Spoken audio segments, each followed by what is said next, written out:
पैसे की समझ रखना एक कला है और इस कला का मनोविज्ञान समझना उससे भी ज्यादा जरूरी है।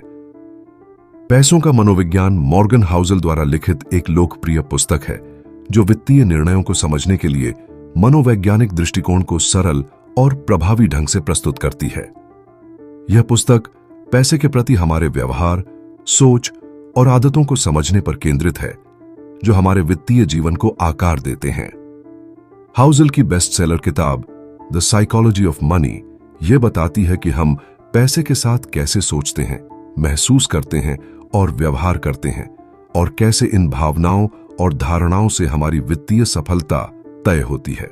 इस ऑडियो बुक में हम जानेंगे इस किताब के सबसे महत्वपूर्ण अध्यायों का सार, वो कहानियां और विचार जो हमारी सोच को बदल सकते हैं।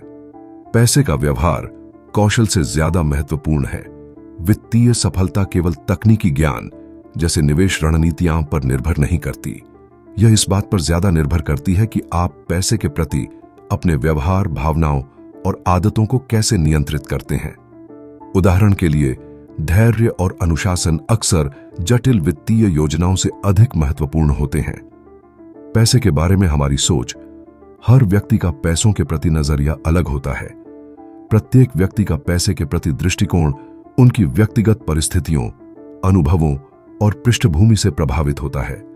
इसलिए जो रणनीति एक व्यक्ति के लिए काम करती है वह दूसरे के लिए उपयुक्त नहीं हो सकती।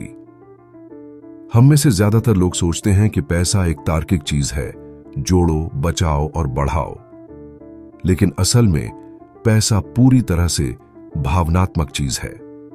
उदाहरण के लिए, दो लोग एक ही आर्थिक परिस्थिति में होते हुए भी एक समझदारी से निवेश करता है जबकि दूसरा खर्च करता चला जाता है। क्यों?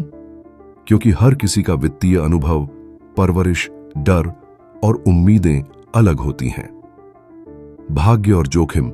वित्तीय सफलता में भाग्य और जोखिम की बड़ी भूमिका होती है। लेखक बताते हैं कि हमें दूसरों की सफलता को पूरी तरह कॉपी करने की कोशिश नहीं करनी चाहिए, क्योंकि हर स्थिति में अनोखे कारक होते हैं। सफलता में हमेशा मेहनत नहीं होती, थोड़ा बहुत भाग्य और थोड़ा बहुत जोखिम भी शामिल होता है। बिल गेट्स दुनिया के सबसे अमीर लोगों में से एक बने क्योंकि वो ऐसे स्कूल में पढ़ते थे जहां कंप्यूटर था जो 1970 में बहुत ही दुर्लभ था। इसका मतलब ये नहीं कि मेहनत जरूरी नहीं, लेकिन सफलता की कहानी में कई बार वो हिस्सा भी होता है जो हमारे कंट्रोल में नहीं होता। कमाई नहीं, बचत मायने रखती है। ज्यादा पैसा कमाना अच्छी बात है, लेकिन असली ताकत होती है बचाने की आदत। बहुत से लोग लाखों कमाते हैं लेकिन फिर भी कर्ज में होते हैं। दूसरी तरफ कुछ लोग सीमित आमदनी के बावजूद स्वतंत्र और सुरक्षित जीवन जीते हैं। आप कितना कमाते हैं से ज्यादा जरूरी है आप कितना बचाते हैं और निवेश करते हैं। स्वतंत्रता पैसा कमाने का असली उद्देश्य। इस किताब का सबसे दमदार मैसेज ये है, पैसे का सबसे बड़ा लाभ है आपकी जिंदगी पर नियंत्रण। जब आप अपनी शर्तों पर जी सकते हैं, समय आपका होता है, तो आप असल मायनों में अमीर होते हैं। 1 करोड़ कमाना इतना जरूरी नहीं है जितना यह कि आप बिना तनाव के स्वतंत्र रूप से अपनी जिंदगी जी सकें। वित्तीय निर्णय अक्सर लालच, ज्यादा रिटर्न की चाह और डर, नुकसान का डर से प्रभावित होते हैं। सफल निवेशक वे हैं जो इन भावनाओं को नियंत्रित कर तर्कसंगत निर्णय लेते हैं। धैर्य और दीर्घकालिक सोच। धन संचय करने में समय और चक्रवृद्धि ब्याज, कंपाउंड इंटरेस्ट का महत्वपूर्ण योगदान होता है। छोटे नियमित निवेश लंबे समय में बड़ा प्रभाव डाल सकते हैं। लेखक इस बात पर जोर देते हैं कि धन निर्माण में जल्दबाजी के बजाय धैर्य और निरंतरता जरूरी है। निवेश की दुनिया में कंपाउंडिंग एक चमत्कार है। वॉरेन बफेट 80 साल से निवेश कर रहे हैं।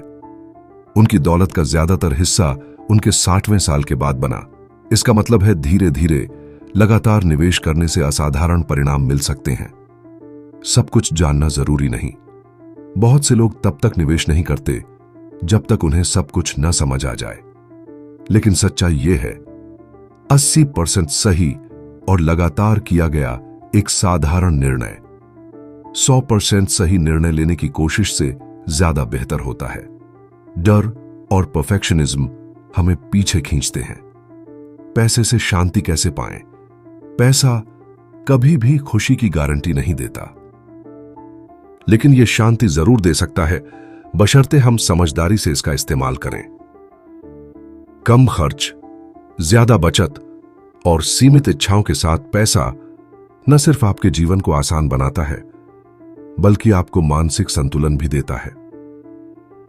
मुख्य सीख 1. पैसा मनोविज्ञान से चलता है, गणित से नहीं। 2. भाग्य और जोखिम दोनों को स्वीकार करें।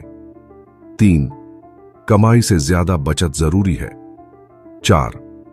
निवेश में धैर्य सबसे बड़ा हथियार है। 5. असली अमीरी आपकी आजादी है। द साइकोलॉजी ऑफ मनी पैसे के प्रति हमारे नजरिए को बदलने और वित्तीय निर्णयों को समझने में मदद करती है। यह पुस्तक हमें सिखाती है कि धन संचय करने के लिए वित्तीय ज्ञान के साथ साथ भावनात्मक बुद्धिमत्ता और आत्म अनुशासन भी जरूरी है। यह उन लोगों के लिए उपयोगी है जो अपने वित्तीय जीवन को बेहतर बनाना चाहते हैं, चाहे उनकी आर्थिक स्थिति कैसी भी हो। दोस्तों, ये थी द साइकोलॉजी ऑफ मनी की ऑडियो बुक सारांश। क्या आपने कभी पैसे को इस नजरिए से देखा था? अगर हां, तो कमेंट में अपनी राय जरूर लिखें। वीडियो को लाइक करें, शेयर करें और ऐसे ही ज्ञानवर्धक वीडियो के लिए चैनल को सब्सक्राइब करें। मिलते हैं अगले वीडियो में, तब तक के लिए सोच बदलो, जिंदगी बदलो।